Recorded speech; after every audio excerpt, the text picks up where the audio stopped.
Hello and welcome back to Woodworking Monetized, where woodworking doesn't have to be another expensive hobby. If you're new here, welcome. This channel started with a budget of just under $200 to purchase a few tools. I create simple projects to sell on this channel and reinvest that money and only that money to purchase more tools and materials for subsequent projects. If this is of interest to you, consider subscribing and hitting that notification bell so you know when another video is posted. This is episode 11, where I batch out 5 American flags. All right, let's get started with the materials. So I actually made 6 of these, but the first one that I made, I didn't count as part of the batching because it took me a lot longer, as I'd never made a flag before. So the total will be different in a future video of the ongoing purse. And you'll see here, this is the actual first one I went off of and I'll be referring to. And I actually did not burn this one like I did the other 5. I did post it right away and I sold it within 2 days. And then I sold another one within 2 days as well. So I don't actually have a visual of all 6 of the flags, but these are the strips that will go on the outside. The bottom and top will be the same length at 37 inches, and the side pieces will overhang a little bit, so they'll be 21 inches in length. And I have some extra pieces as well. And then at the end of the video, I'll show you some pieces that I added on the back just for extra support when carrying. So stay tuned for that. And these are the 3 strips on each flag that I put on the back. And I have 5, and then I also had room for just a few extra just in case.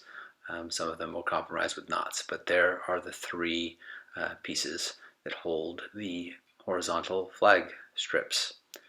Now I'm separating them all out for the burning, and I tried burning them both with the grain and cross grain.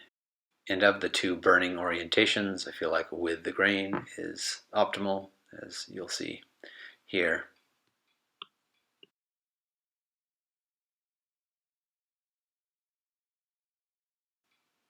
And I did my best here to separate the pieces so we wouldn't have 2 pieces the same.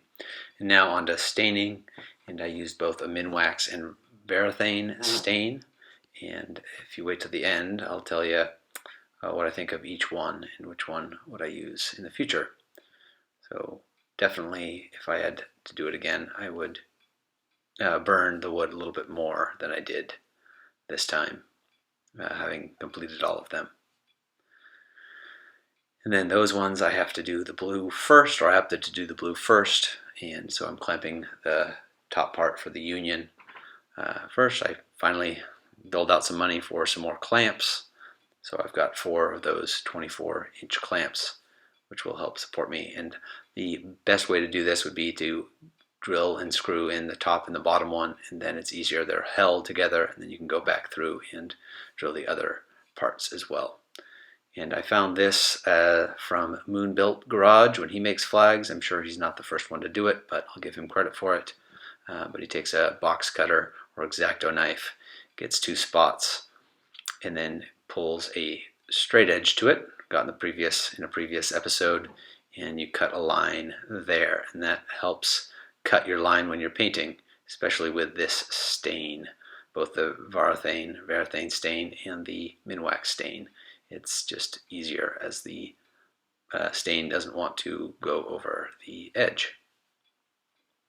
Now just lining up the union stencil and taping it down, making sure that the stars are flush as best you can with it so there's no bleed out. And you can't see here, but I stain or spray paint this about 5 different times very lightly because I don't want any drippage because that'll make the stars not as clean looking.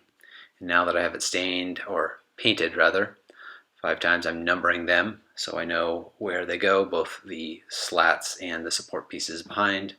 And now I'm taking them off to stain them. You can see I'm doing 2 flags at a time here, and I'm going to coat it twice. And again, that X-Acto knife line helps support. I could watch this part all day, but it really helps with cutting that line when you're painting or staining. So definitely do that. Fork out the extra $2 for a box cutter if you don't have one. Get one. And yeah, really helps out. And the same thing with the white. Won't bore you with another video of that. And obviously you want to come back and give it a second coat. It really makes it red from that kind of a pinkish look. So definitely stain twice. This was happenstance that I got there. It was an accident, a mistake that I made, and I ended up having to route the edges. Stay tuned for that reason in the next video. And but I really like that version where it kind of separates each piece within the red and the white. And so I ended up chamfering the edges. Again, I got that router on a previous video or episode. I just really like the way it looks. Kind of brings it out, gives it more of a 3D feel to it. And here I'm turning them over, making sure I'm going to focus on the union side first when it's flipped, making sure those are straight, because what's most important is the stars lining up. And again, clamping and trying to screw in the outside ones first, and then filling in the pieces or the screws in between on both sides. And there's the somewhat finished product. Again, I would have burned it a little bit more. Now I'm official with the shop brush, so watch out. And then I went back and burned the chamfered pieces or parts because I thought it looked a little odd to have a burned flag and then those really bright clean lines. And after I did this first one with stain, I forgot to actually put on the outside because I want to finish the frame as well. And I went with a chamfered edge just to keep the consistent look throughout. And you'll see here, these are the pieces on top that I added to give it more structure when holding it and nailing that top frame piece in.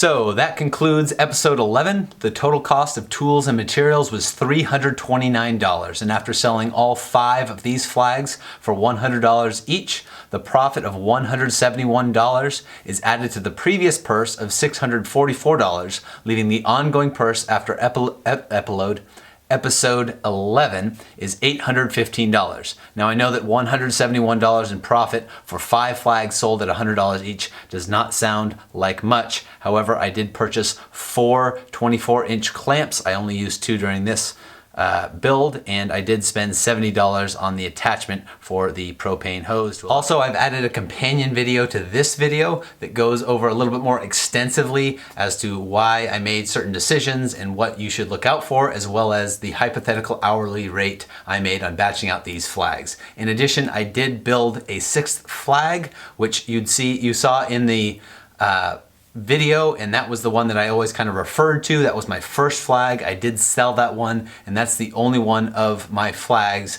that I did without burning, but it did sell right away. I built it, I didn't batch it out, I didn't know what I was doing at the time, and so I made some mistakes on it, but it got out there and it actually helped me make the next 5 a particular way.